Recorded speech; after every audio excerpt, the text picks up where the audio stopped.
السلام علیکم ورحمۃ اللہ وبرکاتہ۔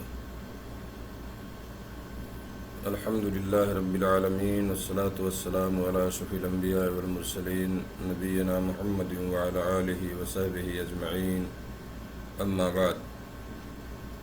محترم ساتھیوں، دینی بھائیوں، اسلامی خواتین، مشاہدین کرام، آج بتاریخ 19 جولائی سن 2020 عیسوی فیس بک لائیو کے ذریعے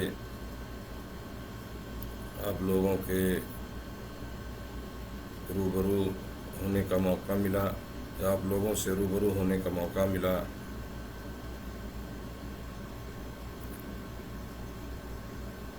اور جیسا کہ آپ جانتے ہیں کہ ایک درس کا سلسلہ جو شروع ہوا ہے، ایمان کے ارکان کی شرح اور اس کی توضیح یا اس کی وضاحت کے تعلق سے وعلیکم السلام ورحمۃ اللہ وبرکاتہ آفتاب صاحب۔ تو اسی تعلق سے آج یہ 6ٹھی قسط ہے، پارٹ نمبر 6 ہے، اور آج جس موضوع پہ بات ہوگی وہ ایمان کے ایک اہم رکن رسولوں پر ایمان لانا۔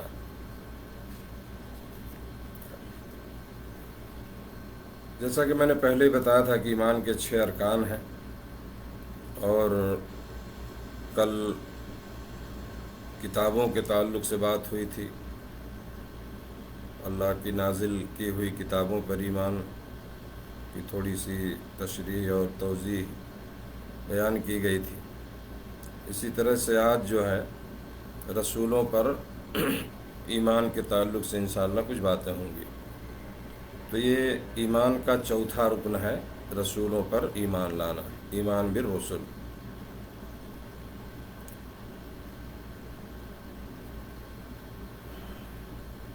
اور اس کا مطلب یہ ہے، یا آپ یوں کہہ لیں کہ یہ اس بہت ہی پختہ اعتقاد کا نام ہے کہ اللہ تعالیٰ نے اپنے احکامات، اپنے پیغام پہنچانے کے لیے کچھ رسولوں کو یعنی پیغمبروں کو منتخب فرمایا۔ جس آدمی نے ان کی پیروی کی یا جس شخص نے ان کی فرما برداری کی وہ ہدایت یافتہ ہوا، اور جس نے نافرمانی کی وہ گمراہ ہوا۔ اللہ تعالیٰ نے ان رسولوں کی طرف، ان پیغمبروں کی طرف جو کچھ نازل فرمایا، انہوں نے اسے مخلوق تک، لوگوں تک مکمل اور بالکل واضح طور پر جو ہے پہنچا دیا۔ نہ تو اس میں انہوں نے کچھ تبدیلی کی، پھیر بدل کیا، اور نہ ہی کچھ چھپایا۔ یہ سب ہمیں اعتقاد رکھنے کی ضرورت ہے، اس کو ماننے کی ضرورت ہے۔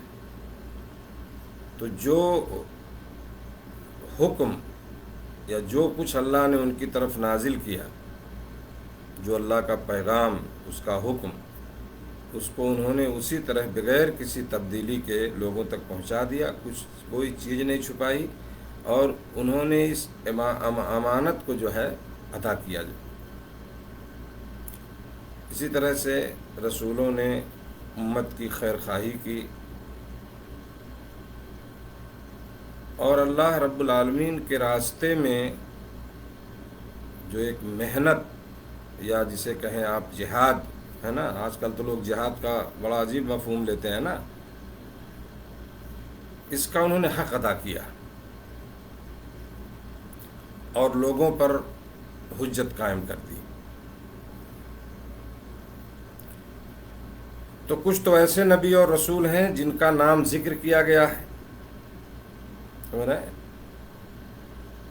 اللہ تعالیٰ نے ان انبیاء اور رسول میں سے جن کا نام ذکر کیا ہے، ہمارے لیے بتا دیا ہے اس کو، ان نبیوں اور رسولوں پر، اور جن کے نام ذکر نہیں کیے ہیں ان پر بھی ایمان کیا ہے لانا لازم اور ضروری ہے۔ یہ نبوت کس کو کہا جاتا ہے؟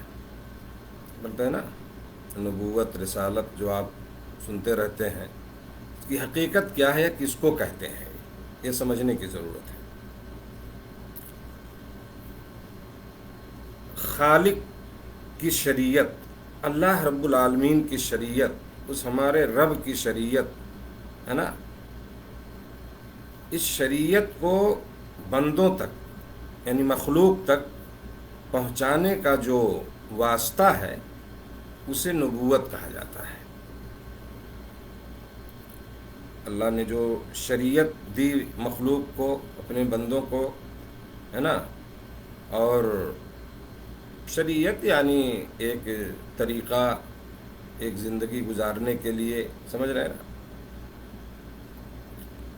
تو اس شریعت کو مخلوق تک پہنچانے کا جو واسطہ ہے اسے نبوت کہا جاتا ہے۔ اور اللہ تعالیٰ اپنے بندوں میں سے جس پر چاہتا ہے یہ احسان فرماتا ہے، اور اپنی مخلوق میں سے جسے چاہتا ہے اسے اس منصب کے لیے، اس کام کے لیے، اس ذمہ داری کے لیے کیا ہو منتخب فرما لیتا ہے۔ اور یہ طریقہ جو انتخاب کرنے کا ہے یہ اللہ کے سوا اور کسی کو نہیں ہے، اللہ کے سوا کسی اور کو نہیں ہے۔ اللہ تعالیٰ نے فرمایا سورہ حج میں آیت نمبر 75، اللہ یصطفی من الملائکۃ رسلا ومن الناس ان اللہ سمیع بصیر، فرشتوں میں سے اور انسانوں میں سے پیغام پہنچانے والوں کو اللہ تعالیٰ چن لیتا ہے، بے شک اللہ تعالیٰ خوب سننے والا اور دیکھنے والا ہے۔ تو ساتھیوں، یہ نبوت جو ہے یہ وہبی ہوتی ہے۔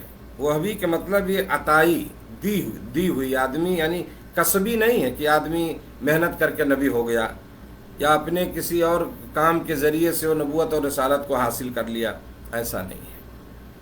یہ وہبی یعنی عطا کی ہوئی چیز ہے جو اللہ تعالیٰ جس کو چاہتا ہے اسے منتخب کرتا ہے نا۔ اس کا یہ مطلب نہیں ہے کہ اسے عبادت کی کثرت سے حاصل کیا جا سکتا ہے، زیادہ نماز روزہ خوب اچھا متقی پرہیز بن جاؤ، پرہیزگار بنو، نبی ہو جاؤ گے، رسول ہو جاؤ گے، ایسا نہیں۔ اللہ تعالیٰ نے جن کو چنا، جن کو اللہ نے پسند کیا، وہ کسی آدمی کے اپنے اختیار اپنی اس کی محنت کی وجہ سے نہیں، یہ وہبی چیز ہے نا۔ اللہ تعالیٰ نے فرمایا سورہ شورى میں، اللہ یجتبی الیہ من یشاء ویہدی الیہ من ینیب، اللہ جسے چاہتا اپنا برگزیدہ بناتا ہے اور جو بھی اس کی طرف رجوع کرے وہ اس کی صحیح رہنمائی کرتا ہے۔ تو معلوم اس سے ہوا کہ اللہ جسے چاہتا ہے اسے وہ نبوت اور رسالت عطا کرتا ہے۔ اب ایک بات اور ہمیں سمجھنی چاہیے کہ ان رسولوں کے بھیجنے میں حکمت کیا ہے، کیوں ان کو بھیجا گیا، سمجھ ہے نا۔ کوئی آدمی سوال کر سکتا ہے کہ دنیا میں رسول اور نبی کیوں آئے، تو اللہ تعالیٰ نے مختلف حکمتوں کے پیش نظر ہے نا، کچھ اللہ کی حکمتیں ہیں ہے نا، جس کی وجہ سے اللہ نے کیا ہے رسولوں کو بھیجا، مبعوث فرمایا، کچھ ریزن ہے نا، اور میں کچھ حکمتیں اس میں ذکر کرنا چاہتا ہوں۔ نمبر 1، انسانوں کو بندوں کی عبادت سے نکال کر بندوں کے رب کی عبادت پہ لگانا، اخراج العباد من عبادت العباد الی عبادت رب العباد، سمجھ رہے ہیں نا، یعنی انسانوں کی عبادت سے نکال کر بندوں کے رب کی عبادت پر لگانا، یعنی اللہ رب العالمین کی عبادت کی طرف لوگوں کو لانا جو ہے۔ وعلیکم السلام ورحمۃ اللہ وبرکاتہ، عالم صاحب اہلاً۔ تو یہ حکمت بڑی اہم چیز، یہی اصل چیز تھی، سن رہے ہیں نا۔ بہت ساری حکمتیں ہیں لیکن یہ سب سے بنیادی اصل چیز کہ انسانوں کو بندوں کی عبادت سے نکال کر بندوں کے رب کی عبادت پہ لگانا، اور مخلوق کے جو گلوں میں جو طوق کی غلامی کا لوگ ڈالے ہوئے تھے کہ وہ جو بندوں کی یا مخلوق کی بندگی کا، اس سے آزادی عطا کرنا، یعنی اللہ رب العالمین کی عبادت کی طرف لا کر کے انہیں آزاد کرنا کہ وہ رب العالمین کی عبادت کریں، اور اس عظیم مقصد کی یاد دہانی کروانا۔ سنیے، بہت بنیاد اہم چیز، اس مقصد کی، اس عظیم مقصد کہہ لیجئے، مہتوپورن جو ہے ادیش زندگی کا مقصد، اس کی یاد دہانی کروانا جس کے لیے اللہ تعالیٰ نے مخلوق کو پیدا کیا ہے، اور وہ کیا ہے؟ اس کی عبادت اور وحدانیت ہے۔ مقصد کیا ہے؟ ہماری زندگی کا اللہ کی عبادت۔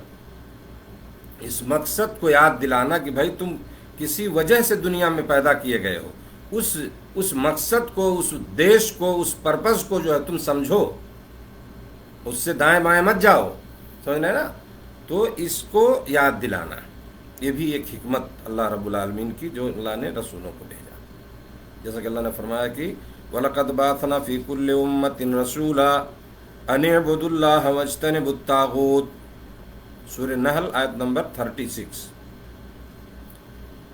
اور یقیناً ہم نے ہر امت میں رسول بھیجا، وَلَقَدْ بَعَثْنَا فِي كُلِّ أُمَّةٍ رَسُولًا، ہر امت میں رسول بھیجا، ہر سمودائے میں، ہر سماج میں، سمجھ رہے نا، کہ لوگوں صرف اللہ تعالیٰ کی عبادت کرو اور اس کے سوا تمام باطل معبودوں سے بچو، ہے نا؟ وَاجْتَنِبُوا الطَّاغُوتَ، طاغوت یعنی میں نے بتایا تھا پہلے، اللہ کے علاوہ جس کی بھی عبادت کی جاتی ہے وہ سب طاغوت میں آتے ہیں، بت، شجر، درخت، حجر، پیڑ پودے، سمندر، انسان، ہے نا، جس کی بھی عبادت اللہ کے علاوہ کی جائے وہ سب طاغوت میں آتے ہیں۔ تو اللہ نے کہا کہ باطل معبودوں سے بچو، طاغوت سے بچو، صرف ایک اللہ کی عبادت کرو۔ یہ اللہ تعالیٰ نے واضح فرما دیا کہ رسولوں کو ہم نے ہر امت میں بھیجا، اور رسولوں کا کام کیا تھا؟ لوگوں کو اس چیز کو بتانا کہ عبادت کے لائق اگر ہے تو اللہ ہے نا؟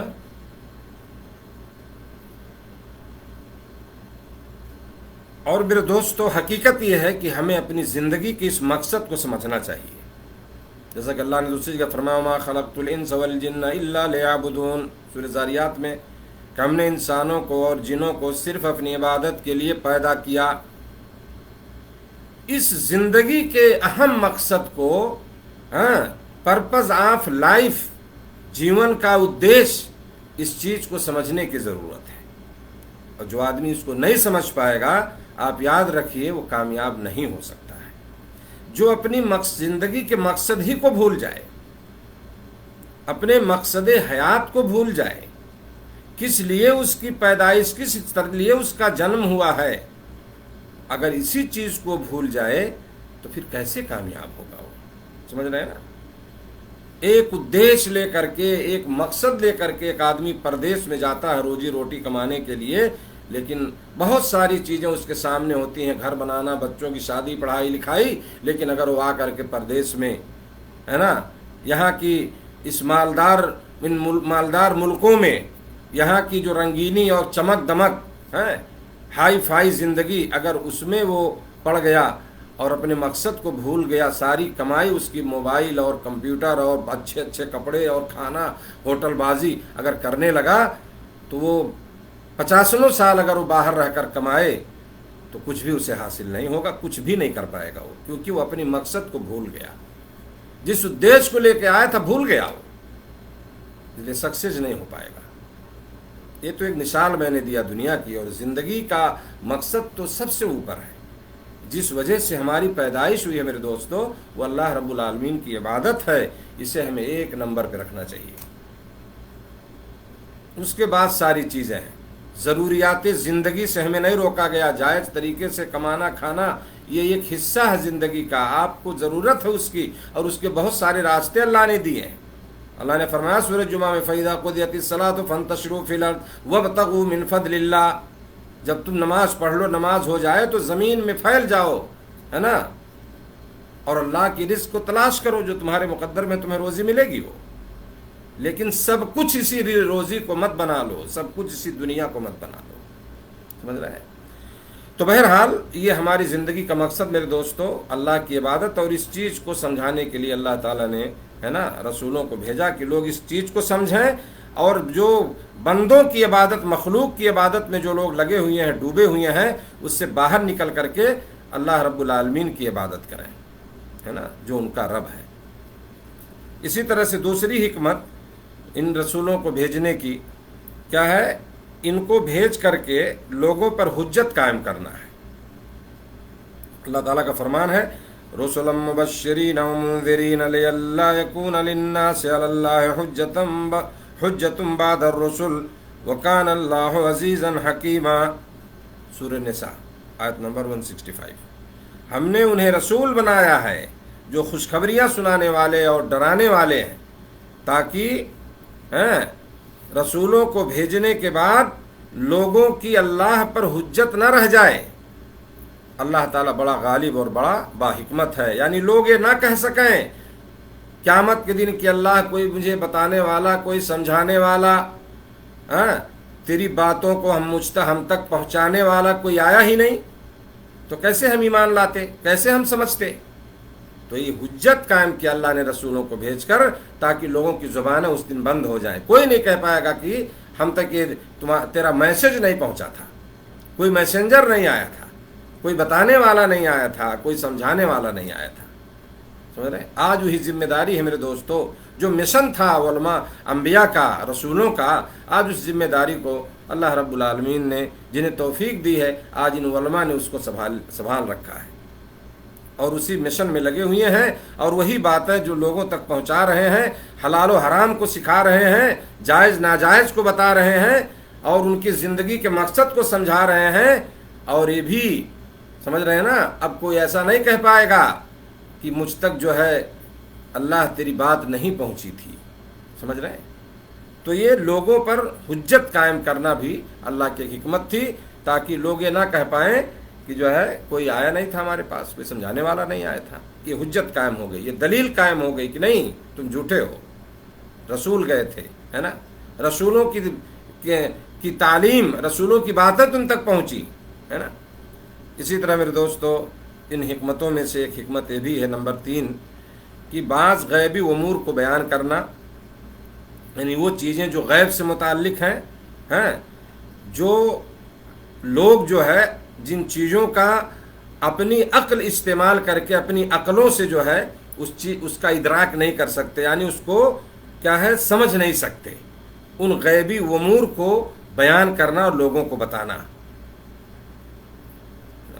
مثلا اللہ تعالیٰ کے نام، اللہ کے صفات، فرشتوں کے بارے میں، قیامت کے بارے میں، قیامت کے دن سے پہلے واقع ہونے والے امور، جیسا کہ اللہ کے نبی صلی اللہ علیہ وسلم نے بہت ساری چیزیں بتائیں، اس کی علامتیں جو ہیں، نشانیاں بتائیں، قیامت کے بارے میں کب قائم ہوگی، کس طرح سے مطلب جو ہے، یعنی قیامت کب قائم ہوگی اس کا علم تو اللہ کے پاس، لیکن قیامت کے تعلق سے بہت ساری چیزیں کہ قیامت جب قائم ہوگی تو کیا ہوگا، اسی طرح سے حساب و کتاب، جنت اور دوزخ، یہ ساری چیزیں، سمجھ رہے ہیں نا۔ تو یہ بھی ایک مقصد تھا کہ تاکہ وہ چیزیں جو ایک لوگ نہیں سمجھ سکتے ہیں، ان کی عقل جو ہے وہاں تک نہیں پہنچ پائے گی، تو ان چیزوں کو بھی غیبی امور، تاکہ جو ہے لوگ اس کو سمجھیں اور اس حساب سے عمل کریں جو ہے، کیونکہ مومنوں کی تو صفت بتائی گئی کہ وہ غیب کی چیزوں پر ایمان رکھتے ہیں۔ اللہ نے فرمایا سورہ بقرہ میں آپ پڑھیں گے، الف لام میم ذالک الکتاب لا ریب فیہ ھدی للمتقین الذین یؤمنون بالغیب ویقیمون الصلاۃ ومما رزقناہم ينفقون۔ مومن تو جو غیب پر ایمان رکھتے ہیں، تو بہت ساری چیزیں ہیں جو غیب سے تعلق ہیں اور ہمارا ایمان ہے اس پر، تو رسولوں کے ذریعے، نبیوں کے ذریعے چیزیں ہم کو معلوم ہیں۔ اسی طرح اس کی حکمتوں میں سے رسولوں کی بھیجنے کا ایک مقصد یہ بھی تھا کہ وہ اپنی امتوں کے سامنے زندگی گزارنے کا ایک بہترین نمونہ پیش کریں، خود جو ہے عمل کریں اور جو ہے امت کو، لوگوں کو سکھائیں اور بتائیں۔ اللہ تعالیٰ نے فرمایا سورہ انعام میں، اولئک الذین حد اللہ فبہداہ مقتدی، یہ وہ لوگ ہیں جن کو اللہ نے ہدایت دی ہے، اس آپ بھی انہیں کے راستے کی پیروی کیجیے۔ اسی طرح سورہ ممتحنہ میں اللہ نے فرمایا لقد کان لکم فیہم اسوۃ حسنہ، یقیناً تمہارے لیے ان لوگوں میں بہترین نمونہ ہے۔ اسی طرح ان حکمتوں میں سے میرے دوستوں نمبر 5، لوگوں کے نفوس کی اصلاح اور ان کا تزکیہ کرنا۔ لوگوں کے نفوس کی اصلاح کرنا، ان کا تزکیہ کرنا، یعنی انہیں پاک صاف کرنا، اور ہر اس چیز سے ڈرانا جو انہیں ہلاک کرنے والی ہے نا۔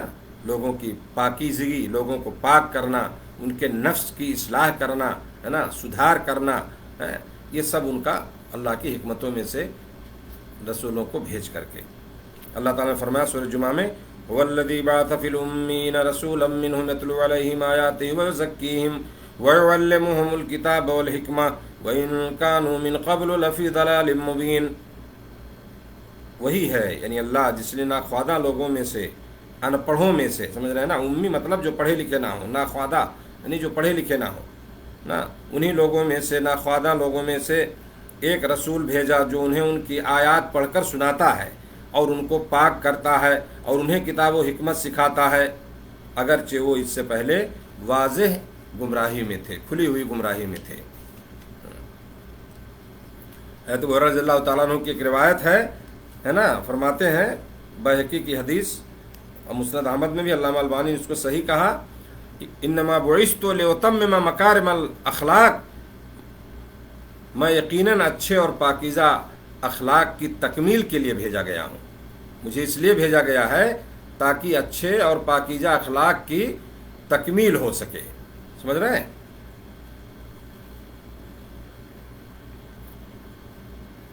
اخلاق کو، اچھے اخلاق ہے نا کی تکمیل کے لیے، تاکہ وہ مکمل کر دیں، اس کو سکھا دیں لوگوں کو آ کر کے۔ سرسری طور پہ میں کچھ ذمہ داریاں بتانا چاہتا ہوں کہ رسولوں کی ذمہ داریاں کیا ہیں۔ یہ کچھ حکمتیں تھیں جو میں نے ذکر کی مختصراً رسولوں کے بھیجنے کا، اور یہاں ان کی ذمہ داریاں کیا ہے نا۔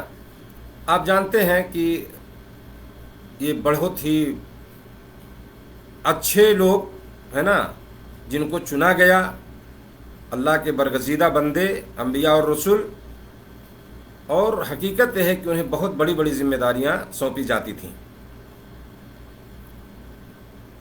بہت اہم کام ان کے ذمہ دیا جاتا تھا، اور کچھ تفصیل میں بتانا چاہتا ہوں۔ نمبر 1، شریعت کے جو امور ہیں ان کی تبلیغ کرنا اور لوگوں کو غیر اللہ کی عبادت سے ہٹا کر صرف اللہ تعالیٰ کی عبادت کی طرف بلانا، جیسا کہ میں نے پہلے ذکر کیا ہے، حکمت میں بھی یہ چیز ہے اور ان کی ذمہ داری بھی۔ سمجھ رہے ہیں؟ اللہ نے فرمایا سورہ احزاب میں الذین یبلغون رسالات اللہ ویخشونہ ولا یخشون احدا الا اللہ وکفی باللہ حسیبا، یہ سب ایسے تھے کہ اللہ تعالیٰ کے احکام پہنچایا کرتے تھے اور اللہ تعالیٰ ہی سے ڈرتے تھے اور اللہ کے سوا کسی سے نہ ڈرتے تھے، اور اللہ تعالیٰ حساب لینے کے لیے کافی ہے۔ نمبر 2، جو دین نازل کیا گیا ہے اس کی وضاحت کرنا، اس کو سمجھانا۔ سمجھ رہے ہیں؟ اللہ نے فرمایا سورہ نحل میں وَأَنزَلْنَا إِلَيْكَ الذِّكْرَ لِتُبَيِّنَ لِلنَّاسِ مَا نُزِّلَ إِلَيْهِمْ وَلَعَلَّهُمْ يَتَفَكَّرُونَ، اور ہم نے آپ کی طرف ذکر یعنی کتاب کو اتارا تاکہ لوگوں کی طرف جو کچھ نازل کیا گیا ہے آپ اسے کھول کھول کر بیان کر دیں، شاید کہ وہ غور و فکر کریں۔ تو جو دین نازل کیا گیا اس کی وضاحت کرنا، اس کو اچھی طرح سے لوگوں کو سمجھانا، یہ بھی جو ہے میرے دوستو یہ ان کی انبیاء اور رسول کی ذمہ داریوں میں سے ہے۔ اسی طرح نمبر 3، امت کو برائی سے ڈرانا، خیر و بھلائی کی طرف ان کی رہنمائی کرنا، ہاں، اور ان کو ثواب کی بشارت دینا اور سزا سے ڈرانا۔ جو ثواب کا کام ہے اس کی خوشخبری سنائیں، آپ ایسا کریں گے تو آپ کو یہ چیز ملے گی، جنت ملے گی، یا نیکی ملے گی، یا ثواب ملے گا، اور جو سزا ہے اس سے ڈرایا جائے۔ اللہ نے فرمایا رسولا مبشرین و منذرین، ہم نے رسولوں کو خوشخبریاں دینے والے اور ڈرانے والے بنا کر بھیجا۔ اسی طرح میرے دوستو نمبر 4 میں ان کی ذمہ داریوں کے تعلق سے اقوال و افعال میں، بات میں کہنا، افعال کر کے جو ہے عمل کر کے دکھانا، تو اقوال و افعال میں پاکیزہ نمونہ اور اسوہ حسنہ کے ذریعے لوگوں کو اصلاح کرنا۔ نمبر 5 لوگوں کے درمیان اللہ کی شریعت کا عملی طور پہ نفاذ کرنا. قیامت اسی طرح نمبر 6 میں قیامت کے دن رسولوں کا اپنی امتوں پر گواہی دینا کہ انہوں نے ان کو اللہ تعالیٰ کا پیغام واضح طور پر پہنچا دیا تھا. یہ جو ہے گواہی دیں گے قیامت کے دن جو ہے یہ انبیاء رسول جو ہے نا. اللہ نے فرمایا سورہ نساء میں فَكَيْفَ إِذَا جِئْنَا مِن كُلِّ أُمَّةٍ بِشَهِيدٍ وَجِئْنَا بِكَ عَلَىٰ هَٰؤُلَاءِ شَهِيدًا. بس اس وقت کیا حال ہوگا جب ہم ہر امت میں سے گواہ لائیں گے اور آپ کو ان لوگوں پر گواہ بنا کر لائیں گے. تو یہ جو ہے قیامت کے دن رسول جو ہیں نبی یہ اپنی امت پر کیا ہے یہ گواہی دیں گے. یہ چند باتیں تھیں جو ان کے ذمہ داری کے تعلق سے. اور ایک بات ہمیں سمجھنا ہے میرے دوستو یہاں پہ کہ انبیاء کے ایمان کے تعلق سے یہ تفصیلی چیزیں ہیں کہ تمام نبیوں کا تمام انبیاء علیہ السلام کا دین کیا ہے اسلام ہے. تمام انبیاء کا دین کیا ہے وہ اسلام ہے. اللہ تعالیٰ نے فرمایا سورہ آل عمران میں ان الدین عند اللہ الاسلام. بے شک اللہ کے نزدیک پسندیدہ دین کیا ہے اسلام ہی ہے. تمام انبیاء علیہ السلام ایک اللہ کی طرف جو ہے ایک اللہ کی عبادت کی طرف بلاتے تھے. غیر اللہ کی عبادت چھوڑنے کی تلقین کرتے رہے ہے نا. اگرچہ ان کی شریعتیں اور احکام مختلف تھے, مشن ایک تھا, دعوت ایک تھی, ان کا اپدیش ایک تھا, سمجھ رہے ہیں نا, نمنترن ایک تھا, شریعتیں اور احکام مختلف تھے. کسی کی شریعت میں نماز کا کوئی اور طریقہ, روزے کا کوئی اور طریقہ, کوئی اور چیزیں حلال جو دوسروں میں حرام, سمجھ رہے ہیں نا. تو یہ مختلف تھی ان کی چیزیں, ان کی شریعتیں جو طریقے تھے ہے نا ان کے یا جو احکام تھے یہ گرچہ یہ مختلف تھے لیکن مشن ایک تھا. ہاں سب کے سب ایک اساس ایک بنیاد پر متفق تھے, وہ کیا ہے توحید. سب کا اس پہ اتفاق تھا, سارے لوگ اسی توحید کی دعوت دیتے تھے. حضرت عمر رضی اللہ تعالیٰ عنہ کی حدیث بیان کرتے ہیں نبی کریم صلی اللہ علیہ وسلم نے فرمایا الانبیاء اخوۃ لعلات امہاتہم شتیٰ ودینہم واحد. بخاری اور مسلم کی حدیث ہے کہ انبیاء تمام آپس میں اللاتی بھائی ہیں. اللاتی بھائی یعنی جن کا باپ ایک ہو اور مائیں کئی ہوں, سمجھ رہے ہیں نا, 1 2 3 ماں سے ہوں, سمجھ رہے ہیں نا, باپ ایک ہی ہے. تو انبیاء آپس میں اللاتی بھائی ہیں یعنی جن کا باپ ایک ہے اور مائیں الگ الگ ہیں اور ان سب کا دین ایک ہے. شریعتیں الگ تھیں, کچھ اختلاف تھا اس میں, مختلف تھیں ہے نا, ہر نبی کے اپنے حساب سے, اس کے اس زمانے اس کے لوگوں کے حساب سے, لیکن ایک چیز پہ سب کا اتفاق تھا, سب کا دین ایک تھا. اللہ کے نبی صلی اللہ علیہ وسلم نے فرمایا کہ سب کا دین ایک ہی ہے, اور اسلام یعنی اللہ کی طرف توحید کی طرف دعوت دینا, اللہ کی عبادت کی طرف, اللہ کی وحدانیت کی طرف لوگوں کو بلانا. اسی طرح میرے دوستوں نبیوں اور کے تعلق سے, رسولوں کے تعلق سے ایک چیز ہمیں اور ایک چیز سمجھنی چاہیے کہ یہ تمام رسول جو ہیں ہے نا, یہ انبیاء اور رسول یہ بشر تھے اور انہیں علم غیب حاصل نہیں تھا, ہے نا, غیب کا علم جو ہے انہیں حاصل نہیں تھا. آپ جانتے ہیں کہ علم غیب جو ہے اللہ کی خصوصیات میں سے ہے, یہ انبیاء کی صفات میں سے نہیں ہے, یہ اللہ کے ساتھ خاص ہے نا. آپ قرآن پڑھیں تو مختلف آیتوں میں اللہ نے اس چیز کو سمجھایا ہے. غیب کا علم اللہ رب العالمین کے پاس ہے. تو یہ نبیوں کی صفات میں سے, انبیاء کی صفات میں سے نہیں ہے, رسولوں کی صفات میں سے نہیں ہے, اس لیے کہ وہ دوسرے انسانوں کی طرح انسان ہی تھے. وہ کھاتے بھی تھے, پیتے بھی تھے, شادی بھی کرتے تھے, سوتے تھے, بیمار بھی ہوتے تھے, تھکاوٹ بھی محسوس کرتے تھے, ساری چیزیں جیسے کہ انسان محسوس کرتا ہے. اللہ نے فرمایا سورہ فرقان میں وَمَا أَرْسَلْنَا قَبْلَكَ مِنَ الْمُرْسَلِينَ إِلَّا إِنَّهُمْ لَيَأْكُلُونَ الطَّعَامَ وَيَمْشُونَ فِي الْأَسْوَاقِ. ہم نے آپ سے پہلے جتنے رسول بھیجے سب کے سب کھانا بھی کھاتے تھے, بازاروں میں بھی چلتے تھے, سب نارمل چیز جو ایک انسان کرتا ہے.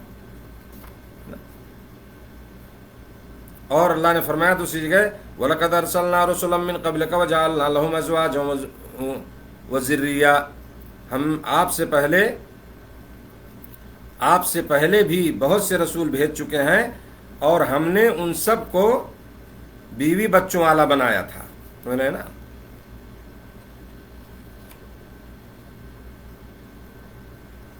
تو انہیں بھی میرے دوستو دوسرے انسانوں کی طرح جو ہے خوشی غمی مشقت آسانی اور اسی طرح سے حساس و بشاس ہونا یہ جیسے عوارض جو ہے ان کو بھی لاحق ہوتے تھے.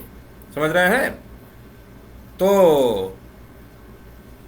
یہاں جو بتانا مقصود ہے کہ انبیاء علیہ السلام یہ علم غیب نہیں سمجھے نا، غیب کا علم نہیں تھا ان کے پاس سوائے اس کے کہ جس کی اللہ تعالیٰ انہیں خبر دے دے. جو چیزیں غیب سے متعلق جو باتیں اللہ نے انہیں بتائیں تو وہ باتیں جو ہے وہ لوگوں تک پہنچاتے تھے. جیسے بہت ساری پیشین گوئی نبی صلی اللہ علیہ وسلم نے کی ہے غیب سے جس کا تعلق ہے نا. تو اب یہ کہنا کہ نہیں وہ غیب جانتے تھے تو یہ بہت بڑی غلطی ہے، بہت بڑی بھول ہے، اور ایسا عقیدہ بالکل جو ہے ان کے بارے میں ہمیں نہیں رکھنا چاہیے. سمجھ رہے ہیں نا؟ ایسا عقیدہ بالکل نہیں ہمیں رکھنا چاہیے، کیونکہ بہت سارے دلائل ہیں اس کے قرآن و حدیث میں. خاص طور سے جو ہے ہمارے نبی صلی اللہ علیہ وسلم کے بارے میں آج ہمارے بہت سارے لوگوں کا جو ہے عقیدہ اس سلسلے میں ہے کہ وہ غیب جانتے ہیں. آپ دیکھیں اللہ نے فرمایا، ایک آیت میں پیش کرنا چاہتا ہوں، عالم الغیب، اللہ نے فرمایا عالم الغیب فلا یظہر علی غیبہ احدا الا من ارتضی من رسول فانہ یسلک من بین یدیہ ومن خلفہ رصدا. وہی غیب کا جاننے والا، سورہ جن کی آیت، وہی غیب کا جاننے والا ہے، اور وہ جو ہے غیب کا جاننے والا وہی ہے، اور اپنے غیب پر کسی کو مطلع نہیں کرتا سوائے اس پیغمبر کے جسے وہ پسند کر لے، لیکن اس کے بھی آگے پیچھے پہرے دار مقرر کر دیتا ہے. تو اللہ جس کو چاہتا ہے انہیں کچھ باتیں اللہ بتاتا ہے، تو اللہ کے بتانے سے اللہ جو ہے انہیں باخبر کرتا ہے، تب اس کا علم جو ہے ان کو ہوتا ہے. سمجھ رہے ہیں نا؟ تب ان کا علم ہوتا ہے.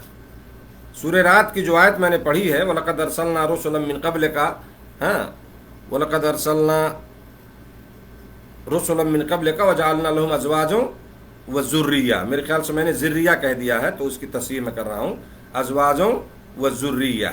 سمجھ رہے ہیں؟ تو اللہ نے انہیں کیا ہے، انہیں بیوی بچوں والا بنایا، اس کا مفہوم ہے. تو بہرحال تو میں عرض یہ کر رہا تھا کہ اللہ رب العالمین نے واضح طور پہ بتا دیا قرآن کی بہت ساری آیتوں میں. نبی صلی اللہ علیہ وسلم کی زندگی کو اگر آپ دیکھیں گے تو میرے دوستو بہت سے ایسے حادثات پیش آئے، بڑے بڑے حادثات. اگر اللہ کے نبی صلی اللہ علیہ وسلم کو علم ہوتا ان چیزوں کے بارے میں تو آپ سترک ہو جاتے، آگاہ ہو جاتے. چاہے جنگ احد کا معاملہ ہو، نبی صلی اللہ علیہ وسلم کی پاک باز بیوی مومنوں کی ماں ام المومنین عائشہ رضی اللہ تعالی عنہا پر نعوذ باللہ من ذالک بدکاری کی تہمت لگی ہے نا. یہ ساری چیزیں آپ جانتے ہیں، مشہور واقعہ ہے یہ. تو اس طرح سے جو ہے بہت سارے صحابہ کو شہید کیا گیا، خاص طور سے وہ قرہ جو غالباً وہ مشہور واقعہ ہے، وہ جانتے ہوں گے آپ، جو تقریباً 70 کی تعداد تھی. جو کچھ لوگ آئے کہ بھیج دیجیے ہمیں قرآن سکھائیں گے، راستے میں جا قتل کر دیا. بہت سارے معاملات ایسے ہوئے ہیں. تو اگر یہ غیب کا علم ہوتا نبی صلی اللہ علیہ وسلم کو تو آپ صلی اللہ علیہ وسلم آگاہ ہو جاتے، پہلے سے کوئی مسئلہ ہی نہیں ہوتا. سمجھ رہے ہیں نا؟ تو یہ چیز میرے دوستو اللہ رب العالمین کے ساتھ خاص ہے. زبردستی جو ہے اس چیز کو نبیوں رسولوں میں، اور خاص طور سے اس وقت ہمارے نبی جناب محمد رسول اللہ صلی اللہ علیہ وسلم کے اندر اس چیز کو ثابت کرنا بہت بڑی غلطی ہے، اور اس سے توبہ کرنے کی ضرورت ہے. اور بہت سارے لوگ آج دیکھیے ہمارے کلمہ پڑھنے والے بھائی گمراہ ہیں، وہ زبردستی ثابت کر نبی صلی اللہ علیہ وسلم غیب جانتے تھے. ارے اگر وہ غیب جانتے تھے تو کیوں اتنے بڑے حادثات ہوئے؟ آپ کی زندگی کو پڑھو، سیرت کا مطالعہ کرو، تو اگر آپ کو ایسا سب علم ہوتا تو کیوں یہ ساری چیزیں ہو پاتی؟ نعوذ باللہ من ذالک جو ہے یہ غلط عقیدہ ہے میرے دوستو، اور یہ چیز اللہ رب العالمین کے ساتھ خاص ہے. یہ اللہ کی صفت ہے، اور اس کو نبیوں میں اور دوسرے لوگوں میں اس کو ثابت نہ کیا جائے. آج تو پیروں پگاڑوں میں جو ہے نا اس طرح سے جو ہے فلاں غوث فلاں صاحب سب میں چیز ثابت کی جاتی ہے، یعنی وہ سب جانتے ہیں ان چیزوں کو، غیب کو. آدمی بیٹھ کے اپنے گھر میں جو ہے یہاں سے پکارتا ہے انہیں، اور مرنے کے بعد بھی ان کی ساری چیزیں سنتے دیکھتے اور سب کچھ انہیں معلوم ہے. نعوذ باللہ من ذالک. کیا یہ مشرکانہ عقیدہ ہے بھائی؟ ایمان ہے، تھوڑا اس کی تو لاج رکھو، شرم کرو کچھ. ڈی جے اور میوزک پہ ناچنے والی جماعت حب رسول کا دعویٰ کرتے ہیں لوگ. شرم آتی ہے ایسے ویڈیوز کلپ کو دیکھ کر کے، ہے نا، کہ جو ہے کہاں ہے ان کا ایمان، کہاں ہے وہ غیرت؟ کس منہ سے لا الہ الا اللہ محمد رسول اللہ لوگ پڑھتے ہیں؟ دین کو بدنام کرنے والے لوگ، جنہوں نے دین کے چہرے کو مسخ کر دیا. دین جتنا ہی کلیئر صاف ستھرا، اس میں گندگی اور غلاظت جو ہے لانے کی پوری کوشش ان لوگوں کی ہے. سمجھ رہے ہیں نا؟ تو اللہ تعالیٰ حفاظت فرمائے اور بچائے غلط اور عقیدوں سے، ہے نا، شرکیہ عقیدوں سے. تو میرے دوستو، نبیوں کو، رسولوں کو غیب کا علم نہیں تھا، کسی کو نہیں. ہمارے نبی جناب محمد صلی اللہ علیہ وسلم، آپ کو بھی غیب کا علم جو ہے نہیں تھا، اور آپ بھی جو ہے غیب نہیں جانتے تھے. ہاں، جو چیزیں اللہ تعالیٰ کی طرف سے وحی کی جاتی تھیں، جو آپ کو بتایا جاتا تھا، جو عام نبیوں کو سب کو بتایا گیا، وہی چیزیں وہ لوگ جو ہے امت کے سامنے جو ہے وہ لوگ پیش کرتے تھے، اس کو بتاتے تھے. تو بہرحال، تو یہ بھی ایک اہم چیز ہے جو ہمیں انبیاء کے تعلق سے ہمارے ایمان میں یہ چیز آنی چاہیے، ہمارے عقیدے میں یہ چیز ہونی چاہیے کہ ہم اس چیز کو اچھی طرح سے سمجھیں اور اس پر ایمان رکھیں کہ نبیوں اور رسولوں کے پاس ان کا غیب کا علم انہیں نہیں تھا، انہیں غیب کا علم نہیں عطا کیا گیا تھا. سمجھ رہے ہیں؟ اسی طرح سے ان کے تعلق سے ایک بات نبیوں اور رسولوں کے تعلق سے کہ ان کا معصوم ہونا جو ہے، معصوم مطلب یعنی وہ گناہوں سے وہ محفوظ ہوتے تھے، تمام عیوب و نقائص سے جو ہے بری ہوتے تھے. یعنی سمجھ رہے نا؟ اس کی وجہ میرے دوستوں کہ اللہ رب العالمین نے اپنی اس رسالت اور اپنے پیغام کو جو ہے پہنچانے کے لیے بندوں تک، مخلوق تک، اور اس کی تبلیغ کے لیے، ہے نا، کائنات میں سے افضل اور پیدائشی اور اخلاقی اعتبار سے مکمل، جو سب سے کمپلیٹ انسانوں کا انتخاب کیا تھا. اور اسی لیے انہیں کبیرہ گناہوں سے معصوم، محفوظ رکھا اور عیوب و نقائص سے جو ہے مبرہ بنایا، تاکہ وہ اللہ کی وحی کو اپنی امتوں تک پہنچائیں.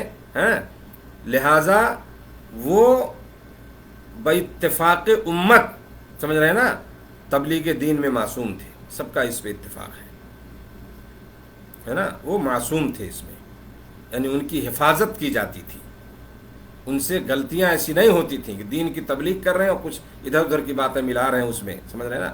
ساری چیزوں سے جو ہے، اس طرح کے گناہوں سے، اس طرح کی غلطیوں سے کیا ہے، ان کی حفاظت ہوتی تھی. یہ معصوم کا مطلب ہے، اور وہی معصوم ہے. آج تو پیروں، پگاڑوں اور کو بھی جو ہے معصوم ثابت کیا جاتا ہے. سمجھ رہے ہیں نا؟ کتنے پہنچے ہوئے ہیں وہ کہ وہ سب معصوم ہیں، ان سے غلطیاں نہیں ہوتی، گناہ نہیں کرتے وہ، ہے نا.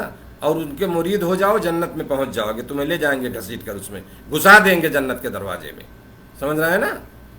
پتہ چلے گا قیامت کے دن اگر اسی عقیدے پہ موت ہو رہی ہے تو اس دن معلوم ہوگا کہ یہ ننگے دھڑنگے اور گاجا افیم کھانے والے بابا جو ہے کتنے لوگوں کو جنت میں لے جاتے ہیں. اصلاح کرو اپنے عقیدوں کی، اچھی طرح سے سمجھو رسولوں کے مقام کو، نبوت کے مقام کو، انبیاء کے مقام کو اچھی طرح سمجھو میرے دوستو، ہے نا. اسی میں ہماری نجات ہے نا. تو یہ معصوم جو ہیں، معصوم عن الخطا، یہ کون ہے؟ جو یعنی محفوظ جو ہیں ان گناہوں سے اور غلطیوں سے، وہ کون ہے؟ انبیاء ہیں. تو میرے دوستو، ہمیں یہ عقیدہ ان کے بارے میں رکھنا چاہیے. اللہ تعالیٰ نے فرمایا سورہ مائدہ میں، یا ایھا الرسول بلغ ما انزل الیک من ربک وان لم تفعل فما بلغت رسالتہ واللہ یعصمک من الناس. اے رسول، جو کچھ بھی آپ کی طرف سے، آپ کے رب کی جانب سے نازل کیا گیا ہے اسے پہنچا دیجئے. اگر آپ نے ایسا نہ کیا تو آپ نے اللہ تعالیٰ کی رسالت ادا نہ کی، اور آپ کو اللہ تعالیٰ ہی لوگوں سے بچاتا ہے. واللہ یعصمک من الناس، یعنی اللہ آپ کی حفاظت کرتا ہے، اللہ آپ کو لوگوں سے بچاتا ہے. اسی طرح سورہ احزاب میں اللہ نے فرمایا، اس آیت کا ترجمہ میں کر دے رہا ہوں، یہ سب ایسے تھے کہ اللہ کے احکامات کو پہنچایا کرتے تھے اور اسی سے ڈرتے تھے، اور اللہ تعالیٰ کے سوا کسی سے نہ ڈرتے تھے. الذین یبلغون رسالات اللہ ویخشونہ ولا یخشون احدا الا اللہ، یہ آیت ہے.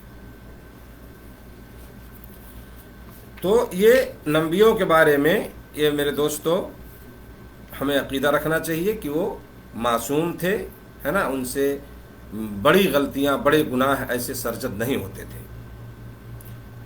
جب کبھی کسی نبی سے کوئی بھول چوک یا معمولی غلطی سرزد ہوئی، سمجھ رہے ہیں نا، ہوتی رہتی تھی، لیکن وہ نہیں کہ وہ کوئی بڑا گناہ، کوئی بڑی غلطی کر رہے ہوں، معمولی کوئی غلطی، کوئی بھول چوک ہوتی ہوئی جو ہے تو اس کا تبلیغ سے کوئی تعلق نہیں ہوتا تھا کہ اللہ کا جو حکام ہے، جو پیغامات ہیں اللہ کے، ہے نا، اس کو پہنچانے میں، لوگوں تک پہنچانے میں غلطی کی ہو، ایسا نہیں ہوتا تھا۔ دوسری چیزوں میں ان سے غلطیاں جو ہے بھول چوک ہو جاتی تھیں، ہے نا۔ اللہ تعالیٰ نے، تو میں یہ کہہ رہا تھا کہ جب بھی کسی نبی سے کوئی بھول چوک یا معمولی غلطی سرزد ہوئی جس کا تبلیغ سے بھی کوئی تعلق نہیں ہوتا تھا، تو اللہ تعالیٰ نے اسے ان کے لیے فوراً بیان فرما دیا اور انہوں نے اس سے فوراً توبہ کر لی اور اللہ تعالیٰ کی طرف رجوع کر لیا۔ چنانچہ معمولی غلطیاں ایسے ہو گئیں کہ گویا ان کا وجود ہی نہ تھا۔ آپ پڑھیں گے قرآن، نبیوں کے واقعات جو اللہ نے بیان کیے ہیں، تو وہاں آپ دیکھیں گے کہ نبیوں نے فوراً جو استغفار کیا ہے، سمجھ رہے ہیں نا، استغفار کیا ہے۔ یونس علیہ السلام کی مشہور دعا ہے، جب اپنی قوم، اپنی بستی کو چھوڑ کر جا رہے تھے، اکتا گئے تبلیغ کرتے کرتے، لوگ نہیں سن رہے ہیں، کشتی میں سوار ہوئے، انہیں سمندر میں پھینک دیا گیا تھا، ڈوبنے والی تھی، نام انہی کا نکلا، تو بہرحال واقعہ ہے مشہور ہو، تو انہوں نے مچھلی کے پیٹ میں دعا کیا، لا الہ الا انت سبحانک انی کنت من الظالمین۔ جب سمندر میں گئے تو مچھلی نے نکل لیا اللہ کے حکم سے، تو وہاں اس تاریکی میں انہوں نے دعا کیا تھا، اللہ نے انہیں باہر نکالا، سمجھ رہے نا۔ تو ایسی جو ہے کچھ معمولی ان سے جو کچھ بھول چوک ہو جاتی تھی، لیکن آپ یاد رکھیں کہ دین کی تبلیغ میں، سمجھ رہے ہیں نا، اللہ کے پیغام کو پہنچانے میں ان سے کبھی کسی قسم کوئی بھول چوک یا کوئی غلطی نہیں ہوئی، ارے غلط میں نے بیان کر دیا، یہ چیز ایسی غلط بیان ہو گئی، نہیں، اس میں وہ پرفیکٹ تھی، بالکل کسی قسم کا کوئی شبہ نہیں کیا جا سکتا ہے۔ اور اسی طرح میرے دوستو ایک بات اور ہے، اور آخری بات ہے، بس انشاءاللہ 2-3 منٹ میں اپنی بات میں ختم کروں گا، کہ انبیاء اور رسول کی تعداد اور سب سے افضل رسول کون ہے؟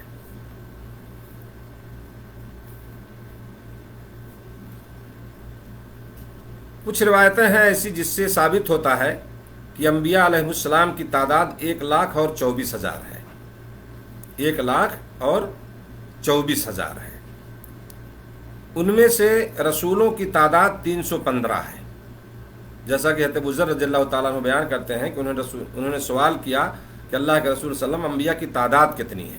مشہور صحابی ہیں ابو ذر، انہوں نے سوال کیا اللہ کے رسول صلی اللہ علیہ وسلم انبیاء کی تعداد کتنی ہے؟ تو نبی کریم صلی اللہ علیہ وسلم نے ارشاد فرمایا 100,024,000 الرسل من ذلك 315۔ یہ مسند احمد کی روایت ہے، اور علامہ البانی نے اس کو جو ہے صحیح کہا ہے، مشکات کی جو تخریج کی انہوں نے حدیث کی، اس میں اس کو صحیح کا حکم لگایا ہے اس پر۔ اس کا مطلب یہ ہے کہ ان کی تعداد، یعنی نبیوں کی تعداد جو ہے کتنی ہے، یعنی 1,24,000 ہے، ان میں سے 315 رسول تھے، ان میں 315 رسول تھے۔ میرے دوستو ایک بات یہاں ہے جو ہے کہ یعنی اس سے معلوم ہوا اس روایت سے کہ 1,24,000 ہے ان کی تعداد، معمولی نہیں ہے، بہت بڑی تعداد ہے، سمجھ رہے ہیں۔ اور ایک بات یہاں یہ چیز جو ہے، میں تھوڑا سا موضوع تو بڑا اہم ہے وہ اس کی تفصیل میں زیادہ میں نہیں جاؤں گا، بہرحال کہ ان میں سے آپ صلی اللہ علیہ وسلم نے فرمایا کہ 315 جو ہے ان میں سے رسول ہیں، تو نبی اور رسول میں فرق کیا ہے؟ یہ بات دماغ میں آئے گی، ہے نا۔ تو نبی اور رسول میں فرق کیا ہے؟ اس میں کافی اختلاف ہے علماء کے درمیان، ہاں، بہت ساری باتیں اس سلسلے میں کہی گئی ہیں، سمجھ رہے ہیں۔ تو بہرحال کچھ علماء نے جو اس کے بارے میں بتایا، اس طرح سے جو فرق کیا ہے اس میں ایک قول نقل کرتا ہوں شیخ ابن باز رحمۃ اللہ علیہ کا، اور بہت سارے علماء کے اقوال ہیں اس سلسلے میں۔ وہ فرماتے ہیں کہ نبی وہ ہے کہ جس کی طرف جو ہے کوئی شریعت کی وحی کی گئی ہو، کوئی شریعت اسے دی گئی ہو، ہے نا، لیکن وہ تبلیغ کا، یعنی لوگوں کی تبلیغ کا اسے حکم نہ دیا گیا ہو، جو تبلیغ کرے لوگوں میں جا کر کے، یعنی ان کی طرف وحی کی جاتی تھی، آپ ایسا ایسا کرو، یعنی اس طرح نماز پڑھو، اس طرح روزہ رکھو، لیکن انہیں تبلیغ کا حکم نہیں دیا جاتا تھا، تو ان کو نبی کہا جاتا ہے۔ لیکن جب انہیں تبلیغ کا حکم دیا جائے کہ یہ چیز ہے، اس کو لوگوں تک پہنچاؤ، اور لوگوں کو ڈراؤ جو ہے ان چیزوں سے، تو وہ جو ہے نبی اور رسول ہو جاتے تھے، یعنی وہ نبی اور رسول ہے نا، جیسے ہمارے نبی محمد صلی اللہ علیہ وسلم ہیں، اور اسی طرح سے موسیٰ علیہ السلام، عیسیٰ علیہ السلام، نوح، ہود، صالح وغیرہ ہیں۔ کہہ رہے ہیں کہ شیخ فرماتے ہیں کہ کچھ لوگ اہل علم یہ بھی فرماتے ہیں کہ نبی وہ ہے جو کسی شریعت کے تابع اسے بھیجا گیا ہو، یعنی ان سے پہلے جو نبی تھے اس نبی کی جو شریعت تھی ہے نا، جو اس نبی کو حکم دیا گیا یا احکامات تھے یا جو طریقہ ان کو دیا گیا تھا ان کے امت کے لیے، اس شریعت کے تابع جس کو بھیجا گیا ہو، یعنی اپنے سے پہلے نبی کی اتباع میں ہے، یعنی اس چیز کو مکمل کرنے کے لیے بھی آئے کہ وہاں مان لیجئے کوئی نبی آئے تھے اور جب ان کا انتقال ہوا تو دوسرے نبی کو اسی جگہ اسی شریعت کو بیان کرنے کے لیے ہے نا دوسرے نبی کو بھیج دیا گیا۔ تو اپنے سے پہلے نبی کے تابع کوئی کسی کو اگر نبی کوئی آتا ہے تو یعنی کسی پہلے والے نبی کی شریعت کی اتباع میں، سمجھ رہے ہیں نا، اسی شریعت کے مطابق جو ہے لوگوں کو بتانے کے لیے اور اس پر عمل کرنے کے لیے، تو اسے نبی کہا جاتا ہے۔ لیکن اگر وہ مستقل طور پر اسے ایک نئی شریعت، الگ سے ایک شریعت دے کر کے اسے اگر بھیجا جاتا ہے تو وہ نبی اور رسول ہوتا ہے نا۔ تو شیخ کہتے ہیں کہ صحیح بات جو ہے پہلی بات جو انہوں نے ذکر کیا کہ وہ نبی جسے تبلیغ کا حکم نہ دیا جائے، اسے کسی کام کے وحی کی جائے، کچھ چیزیں انہیں بتائی جائیں کہ آپ کو یہ کرنا ہے، لیکن تبلیغ کا مکلف انہیں نہیں بنا، تبلیغ کا حکم نہیں دیا جاتا، تو نبی ہیں، اور جسے تبلیغ کا بھی حکم دیا جائے وہ نبی اور رسول ہے، سمجھنا۔ اسی لیے علماء کہتے ہیں کہ ہر رسول تو نبی ہو سکتا ہے لیکن ہر نبی رسول نہیں ہو سکتا۔ تو بہرحال کچھ لوگوں نے اس سے اختلاف بھی کیا ہے اور بہت دوسری چیزیں جو ہے بتائی ہیں، ہے نا۔ تو میں اس تفصیل میں نہیں جاتا کیونکہ ایک مستقل موضوع ہے یہ۔ میں نے ایک مثال کے طور پر ایک فرق کرنے کے لیے ایک مشہور چیز جو ہے لوگوں علماء میں، وہ چیز میں نے آپ کے سامنے بتا دی ہے کہ یہ فرق ہے نبی اور رسول میں، سمجھ رہے ہیں۔ تو بہرحال تو ان کی تعداد، سب کا مقصد وہی تھا، اللہ کی طرف جو ہے اللہ کے احکامات پہ عمل کرنا اور پیغام جو ہے پہنچانا لوگوں تک۔ یہ علماء کا کہ ایک سمجھ رہے ہیں نا، اپنی ایک سمجھ اور ایک تحقیق ہے میرے دوستو، جو انہوں نے فرق کیا، جو بیان کیا ہے دلائل کے حساب سے، ہے نا۔ بہرحال اور اس سے بہت سے لوگوں نے اختلاف بھی کیا ہے۔ تو میں عرض کر رہا تھا کہ ان کی تعداد جو ہے 1,24,000 جیسا کہ اس روایت میں بتائی گئی ہے۔ ان میں سے بعض کے واقعات اللہ تعالیٰ نے اپنی کتاب میں ہمارے لیے بیان فرمائے ہیں اور بعض کے واقعات جو ہے بیان نہیں کیے ہیں۔ کچھ انبیاء ہیں جن کا ذکر ہوا ہے اور کچھ ہیں جن کا ذکر نہیں ہوا ہے۔ جن انبیاء علیہم السلام کے نام اللہ تعالیٰ نے اپنی کتاب میں یعنی قرآن مجید میں ذکر فرمائے ہیں، ان کی تعداد 25 ہے۔ کتنے ہیں؟ 25 ہیں جن کا ذکر جو ہے اس میں آیا ہے۔ اللہ نے فرمایا سورہ نساء میں، وَرُسُلًا قَدْ قَصَصْنَاهُمْ عَلَيْكَ مِن قَبْلُ وَرُسُلًا لَمْ نَقْصُصْهُمْ عَلَيْكَ، ہے نا، وَرُسُلًا لَمْ نَقْصُصْهُمْ عَلَيْكَ، یعنی آپ سے پہلے کہ بہت سے رسولوں کے واقعات ہم نے آپ سے بیان کیے ہیں اور بہت سے رسولوں کے نہیں بیان کیے ہیں، ہے نا۔ اور آپ پڑھیں گے، میں ریفرنس دیتا ہوں آپ کو حوالہ، یعنی سورہ انعام آیت نمبر 83 سے 88 تک جو ہے آپ قرآن میں پڑھ لیں گے کیونکہ وقت بہت زیادہ ہو گیا ہے نا۔ تو وہ آیتیں جو ہے جب آپ پڑھیں گے تو اس میں اللہ تعالیٰ نے جو ہے بہت سارے نبیوں کا ذکر کیا ہے۔ وَتِلْكَ حُجَّتُنَا آتَيْنَا إِبْرَاهِيمَ عَلَىٰ قَوْمِهِ نَرْفَعُ دَرَجَاتٍ مَّن نَّشَاءُ إِنَّ رَبَّكَ حَكِيمٌ عَلِيمٌ وَوَهَبْنَا لَهُ إِسْحَاقَ وَيَعْقُوبَ كُلًّا هَدَيْنَا وَنُوحًا هَدَيْنَا مِن قَبْلُ وَمِن ذُرِّيَّتِهِ داؤد وسليمان وأيوب ويوسف وموسى وهارون وكذلك نجزي المحسنين۔ یہ آیتیں جب آپ پڑھیں گے تو اس میں جو ہے بہت سارے نبیوں کا ایک ہی ساتھ، تقریباً میرے خیال سے اس میں 17-18 لوگوں کا ایک ہی ساتھ جو اللہ نے ان کا بیان کیا ہے، جو ہے ذکر کیا ہے۔ تو یہ کچھ ہیں جو جن کا ذکر ہے قرآن میں اور کچھ ہیں جن کا ذکر نہیں ہے۔ اسی طرح میرے دوستو اللہ تعالیٰ نے انبیاء علیہم السلام میں سے بعض کو بعض پر جو ہے فضیلت و برتری عطا کی ہے، بعض کو بعض پہ فضیلت دی ہے، کسی بھی ناحیے سے ہو، جیسا کہ اللہ تعالیٰ نے ارشاد فرمایا وَلَقَدْ فَضَّلْنَا بَعْضَ النَّبِيِّينَ عَلَىٰ بَعْضٍ، سورہ اسراء میں آیت نمبر 55، ہم نے بعض پیغمبروں کو بعض پر جو ہے برتری دی ہے، بعض پیغمبروں کو بعض پر برتری دی ہے، یعنی فضیلت دی ہے۔ اسی طرح اللہ تعالیٰ نے رسولوں میں سے بعض کو بعض پر فضیلت عطا کی ہے، جیسا کہ اللہ تعالیٰ نے فرمایا سورہ بقرہ میں آیت نمبر 253، تلک الرسل فضلنا بعضهم علی بعض، یہ رسول ہیں جن میں سے ہم نے بعض کو بعض پر فضیلت دی ہے۔ ان میں افضل وہ رسول ہیں جو اولو العزم، یعنی عزم والے، پختہ ارادے والے، عالی ہمت، جن کے بلند ہمتی جن کے اندر تھی کہلاتے ہیں، جو اولو العزم جن کو کہا گیا ہے نا۔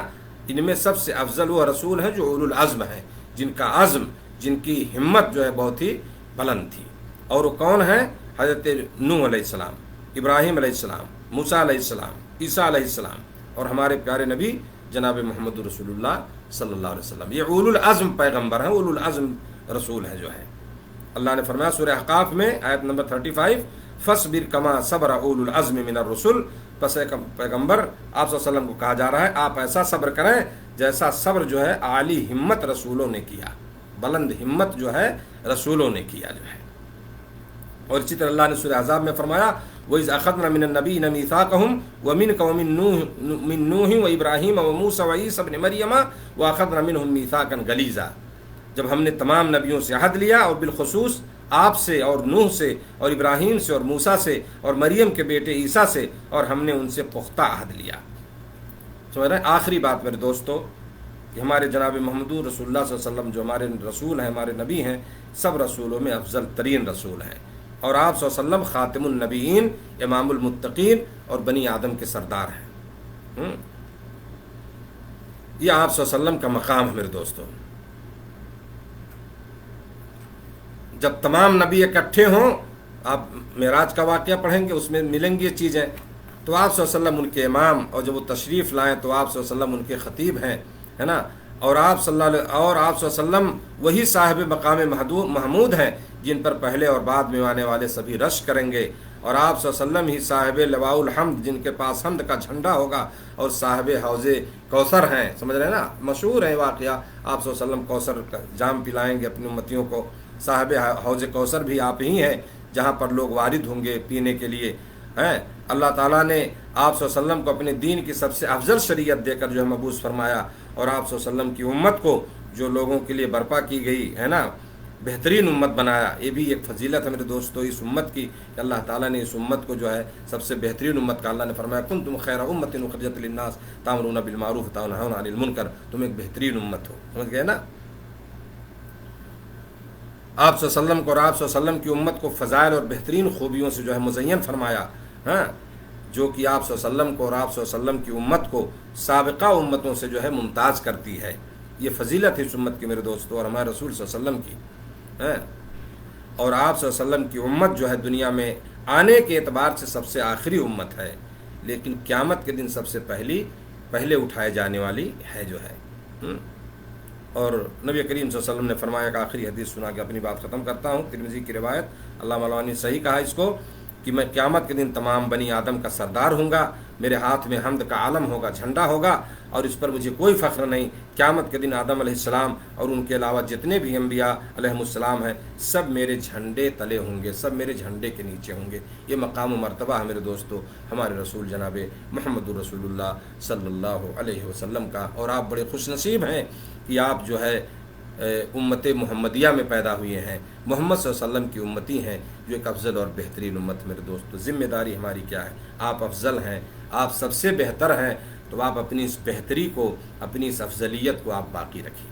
میری ایک گزارش ہے بس، اپنے اس افضلیت کو باقی رکھیے، اور آپ کو اچھا کہا گیا تو آپ اچھا ہی رہیے، آپ برے ہونے کا لیبل مت لگائیے اپنے اوپر، اپنے عمل سے، اپنے کردار سے۔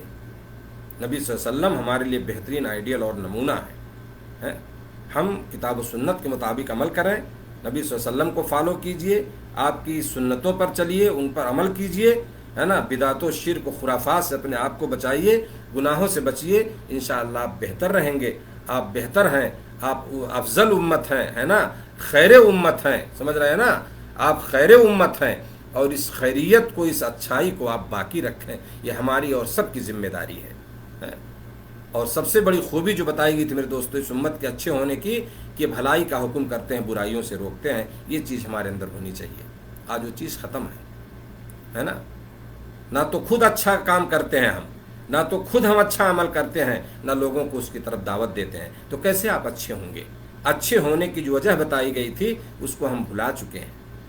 تو ضرورت اس بات کی ہے کہ ہم اس چیز کو محسوس کریں اور نیک عمل کریں اور ایک اچھا مسلمان ہو کر کے اپنی زندگی گزاریں.